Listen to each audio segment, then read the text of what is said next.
All parts of the build do fit on an Ender 3. I had to turn on adhesion in order to make the skull fit, but it does fit. All parts, when you're done, may require some fitting. As you can see, these two skulls were printed on different printers, but to the same specifications. The door fits on one and does not fit on the other. Required a little bit of sanding on the inside corner on the left side in order to make it fit. Same thing goes for the magnet spots.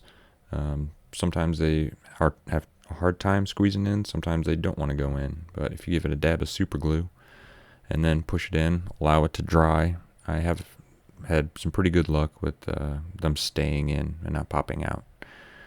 Before you glue the other side in, make sure to check polarity. Otherwise you're going to run into some serious problems with pieces not wanting to go down.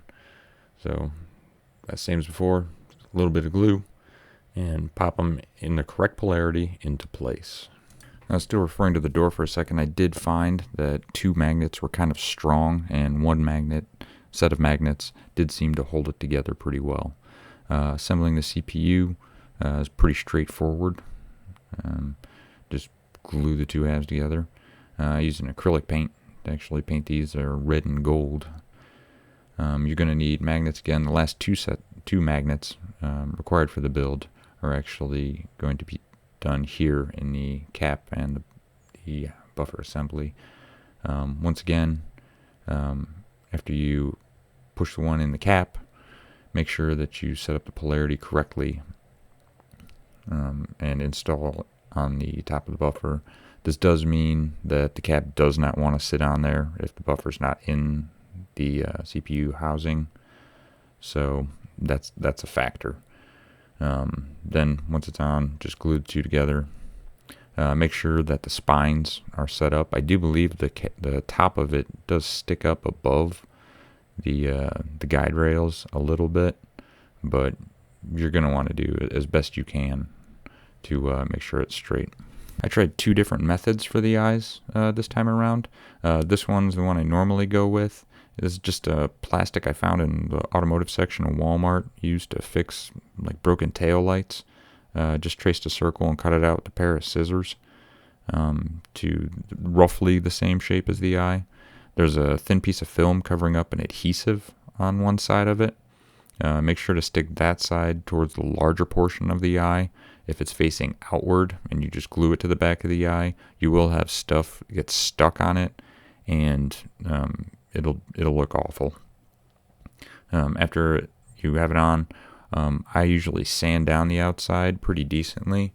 It gives a more diffused look to the lens. If I found that if I don't do this, the red LED will just be clearly visible as a single point of light from behind it. After that, just glue the lens on. A Q-tip will help clean up any residual super glue.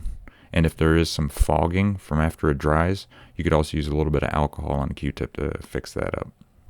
The second method, I actually cut a piece of plastic out of a milk carton, and in the same aisle, I found this red tape for the same purpose, just to kind of tape over broken tail lights, I suppose. And there was two sides of the plastic for the milk carton, like a rougher side and a smooth side. I taped down on the smoother side. Then same procedure as before, just cut it out with a pair of scissors.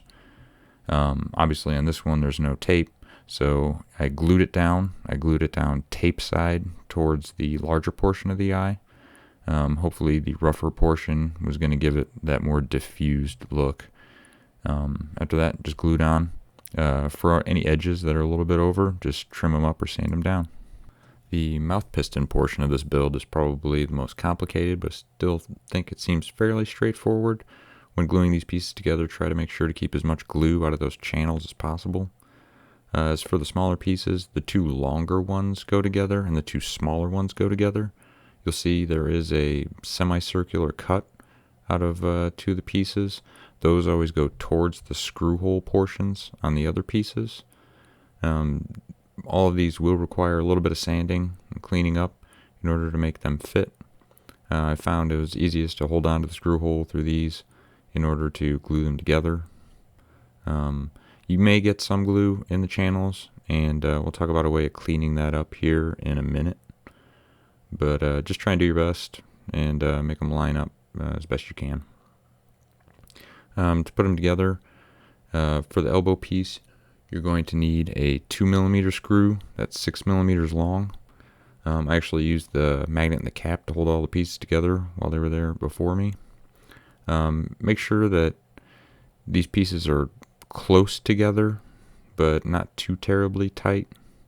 Also, I made sure the screw head went on the outside portion, as opposed to the inside. When it was on the inside, I did have an issue with it scraping on the upper portion of the jaw. Make sure the retainer ring is installed on the ball portion of the piston before you actually screw on the little elbow piece here. I have been able to get it to slip over the ball, but you don't want to do that too many times, because if you wear it out, then it'll probably just pull free. When making the tube section, you're going to need a 33mm and a 23mm section for each side. The 33mm goes towards the jaw. Roughly, you may have to trim them to fit yours individually. Make sure that the tubes are empty, otherwise you will end up with ink all over everything. In order to make sure that they fit, I actually used an 1/8" drill bit with the drill in reverse. If the drill was forward, it actually just pulled the piece on and split it, so make sure it's in reverse. The 23mm section of tubing fits between the elbow and the other piston. The 33mm fits between the jaw and the piston. Next, you're going to want to do a test fit. So go ahead and take your piston assembly and move it into where the elbow joint goes up towards the nose and the ball joint back towards the cheekbone. That retaining ring may require a little bit of sanding in order to get it to pop into place. This is also a good point in time to where you can line up your piston tubes to make sure everything's at the right angle, and add just a dab of super glue to pin them into place.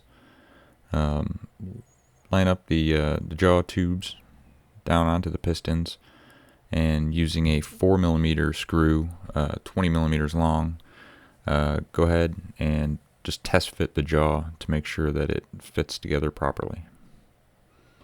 After your initial test fit, go ahead and get some 220 grit sandpaper and start knocking down all the layer lines and any rough spots or imperfections. Then get some Bondo glazing and spot putty, and you're just going to want to cake it on all over the place to fill in all the layer lines or any imperfections, anything that's a little bit messed up. And make sure to get the gaps, like in between where we glued the two pieces of the eye together, or any other spots. Once you've given that about 45 minutes to dry, get some 320 grit sandpaper and go ahead and give the whole thing a once over and get it as smooth as you want. After that's done, go ahead and go over it. You're going to have to wipe it down and get all the dust off of it. And then we're going to go ahead and spray paint it with some filler primer.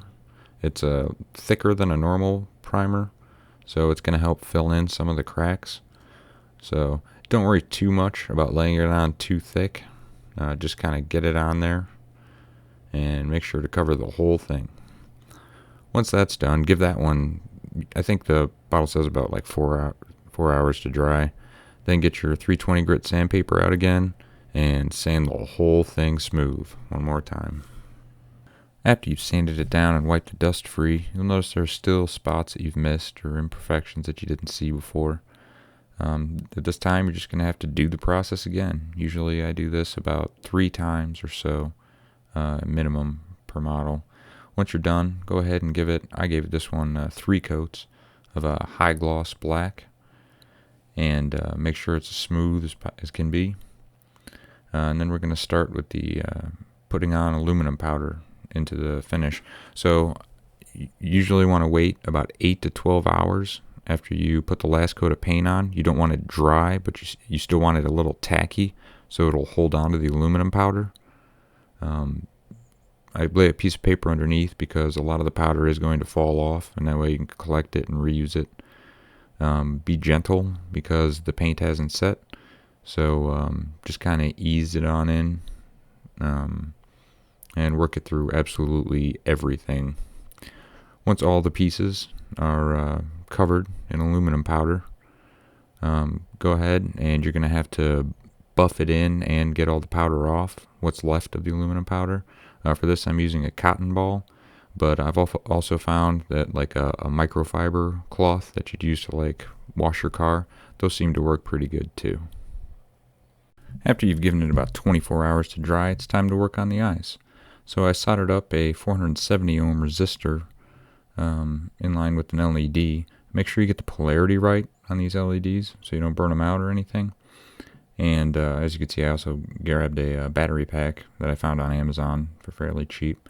And we're just going to go ahead and feed the wires through the eye sockets, and they both come together out through the top underneath the door, which is where the batteries go.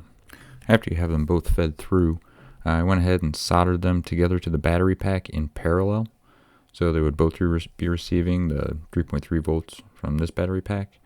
And then the bulb should just fit into the back of the eye. Might take a little bit of sanding or something to make it fit in there. A dab of hot glue will keep it in there more permanently. Then it's just about pushing them back into the eye sockets.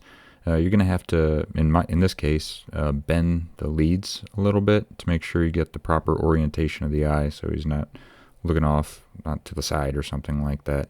Once you have the orientation right, just a dab of hot glue on the back of the eye and push it into the socket to secure it. We'll keep it in place. And there you have it.